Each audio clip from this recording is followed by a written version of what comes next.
বৃহস্পতিবার পূর্ব বর্ধমান জেলার মেমারি ২ নম্বর ব্লকের বিজুট্টু গ্রাম পঞ্চায়েতের ব্যবস্থাপনায় মিশন নির্মল বাংলা ও বাল্য বিবাহ রোধে বিভিন্ন জায়গায় একাধিক কর্মসূচি পালিত হলো।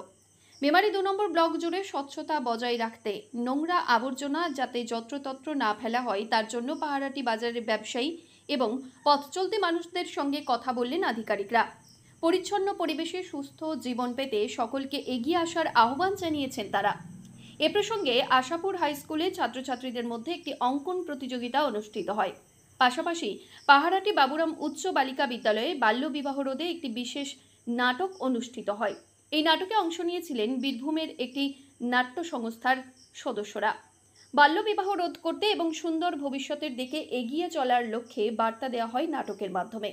এই কর্মসূচিতে উপস্থিত ছিলেন এসডিও বুদ্ধদেব পান, পূর্ব বর্ধমান জেলা পরিষদের deputy secretary Kishore Kumar Biswas, BDO Bishakh Bhattacharya, Memari ২ নম্বর পঞ্চায়েত সমিতির সভাপতি ময়না হালদার টুডু, সহ সভাপতি গফফর মল্লিক, পঞ্চায়েত প্রধান মিঠু সাঁতরা, উপপ্রধান আয়ুব নবী মল্লিক সহ বিশিষ্ট ব্যক্তিবর্গ।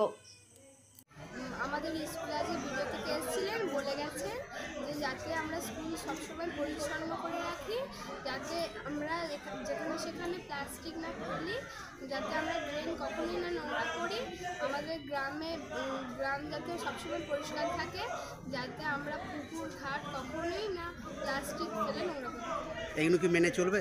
হ্যাঁ, আমরা কন্যাশ্রী আনন্দ ক্লাবের সদস্যরা এখানে এসেছি। আমাদের এখানে মানুষ পূর্ণিমাসের মাধ্যমে আমাদের দেখিয়ে দিয়েছে যে বাল্য বিবাহ করা দরকার নেই, ওটা এক ধরনের অপরাধ, এবং আমরা সবাই শপথ নিয়েছি আমরা বাল্য বিবাহ করবো না। এবং আমরা কন্যাশ্রী যতজন সদস্য আছি আমাদের নিজেদের গ্রামে আমরা বাল্য কারো বাড়িতে হয়তো জোর করে বিয়ে দিচ্ছি, আমরা ওটা খাওয়া খাবো।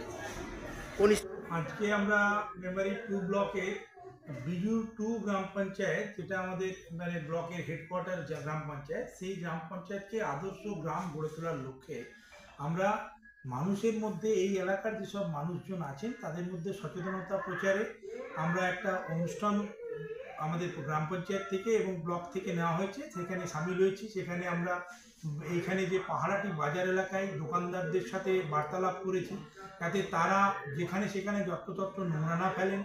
আমরা অধিবাসীদের সাথেও কথা বলেছি যাতে পঞ্চায়েতের যে ব্যবস্থাপনা আছে তার মধ্যে তারা যাতে তাতে সহযোগিতা করে সেখানে নোংরাগুলো দেওয়ার ব্যবস্থা করেন, যাতে চারিপাশের পরিবেশটা ভালো থাকে এবং পরিচ্ছন্ন একটা আদর্শ গ্রাম, যেটা আমাদের সাহিত্যে বারবার উঠে এসছে, গ্রাম বাংলা, যেখানে চারিদিকে পুকুরে টলটল করে পরিষ্কার জল, রাস্তাঘাট পরিষ্কার পরিচ্ছন্ন, নোংরা নেই, এরকম একটা গ্রাম আমরা বিজুট্টুকে আমরা প্রথমে মেমারি 2 পঞ্চায়েত সমিতি এলাকায়, ব্লক এলাকায় প্রথমে গড়ে তুলতে পারি।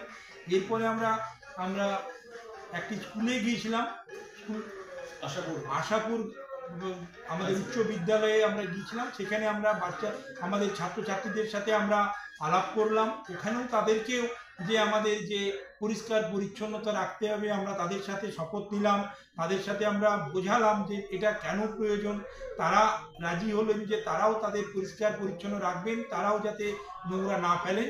এবং সর্বশেষে আদর্শ গ্রাম মানে শুধু এলাকা পরিষ্কার নয়, আমাদের যারা ছোট ছোট ছেলেমেয়েরা আছে, যারা বিভিন্ন প্রলোভনে পা দিয়ে বা বাবা মার চাপের শিকার হয়ে হয়তো তারা কম বয়সে যাদের বিয়ে হয়ে যাচ্ছে, বা তারা বিভিন্ন প্রলোভনে পা দিয়ে বাড়ি থেকে পালিয়ে বিয়ে করছে, এবং তার ফলস্বরূপ তাদের যে রকম যে অসুবিধার মধ্যে বাকি জীবনে পড়তে হচ্ছে, কম বয়সে তারা মা হতে হচ্ছে, তাদের বাচ্চারা অসুস্থ হচ্ছেন, তারা অসুস্থ হয়ে পড়ছেন এবং সেই অসুস্থতা নিয়ে বাকি জীবন তাদের কাটাতে হচ্ছে। এটা যাতে না করতে হয় তার জন্য আমাদের মাননীয় ডিএম ম্যাডামের নির্দেশে আমরা সারা জেলা জুড়ে আমাদের প্রতিটা ব্লকে ব্লকে আমরা বিভিন্ন বাচ্চাদেরকে নিয়ে বিশেষ করে আমাদের যেসব আমাদের মেয়েরা আছে, ছোট ছোট মেয়েরা যারা স্কুলে যাচ্ছে, টিনেজ আমাদের যেসব মেয়েরা আছে, তাদের আমরা একটা সচেতনতার প্রসার স্বরূপ আমরা একটা মানব পুতুল নাটকের আঙ্গিকে তাদেরকে সচেতন করার চেষ্টা করছি, যাতে তারা পড়াশোনাটা কন্টিনিউ করে, যাতে তারা পড়াশোনাটা মাঝপথে ছেড়ে না দেয়, অন্তত গ্র্যাজুয়েশনটা করুক, নিজেদের পথ, নিজেদের ভালো লাগার পথ, নিজেদের প্রতিষ্ঠা নিজেরা করে নিক। এই ধরনের কম বয়সে প্রলোভনে পা দিয়ে যাতে জীবন থেকে হারিয়ে না যায়, এই বার্তা দেওয়ার জন্য আজকে মেমারি 2 ব্লকে আমরা শারীরিকভাবে অনেকগুলো প্রোগ্রাম নিলাম। এবং আমাদের বাবুরাম গার্লস হাই স্কুলের বাচ্চারা খুব আগ্রহের সাথে, আনন্দের সাথে তারা এই নাটকটি উপভোগ করছেন। নাটক শেষে তাদের সাথে একটা আলাপচারিত হবে, তারা এখান থেকে কি লার্নিং পয়েন্ট শিখলেন। আশা করছি আমরা সারা জেলা জুড়ে এটাকে আমরা প্রচার প্রসারে আনতে চাই। আমরা যেরকম আদর্শ গ্রাম করতে চাই, গোটা জেলাতে অনেকগুলো, আস্তে আস্তে সারা জেলাকে আদর্শ জেলা হিসেবে গড়ে তুলতে চাই। মাননীয় ডিএম ম্যাডামের নেতৃত্বে মাননীয় সিএম ম্যাডাম যেভাবে আমাদের রাজ্যকে নির্মল রাজ্য হিসেবে গড়ে তুলতে চাইছেন, আদর্শ রাজ্য হিসেবে গড়ে তুলতে চাইছেন, তারই ফলস্বরূপ আমরা আমাদের এই ব্লককে, আমাদের এই সাব ডিভিশন, আমাদের জেলাকে আদর্শ গ্রাম গড়ে তোলার সাথে সাথে আমাদের বাচ্চারা যাতে সেই সমাজের বাসিন্দা হতে পারে যেখানে তারা নিজেদের প্রতিষ্ঠা, নিজেদের ভালো লাগা নিয়ে প্রতিষ্ঠা হবে, তারপরে নিজেদের জীবন নিয়ে সিদ্ধান্ত নেবে, মাঝপথে হারিয়ে যাবে না। এই উদ্দেশ্যে আমাদের সমস্ত কর্মসূচি আজকে মেমারি 2 ব্লক অনুষ্ঠিত। মৃত্যুঞ্জয় যশোর রিপোর্ট, সংবাদ আজকে নিউজ।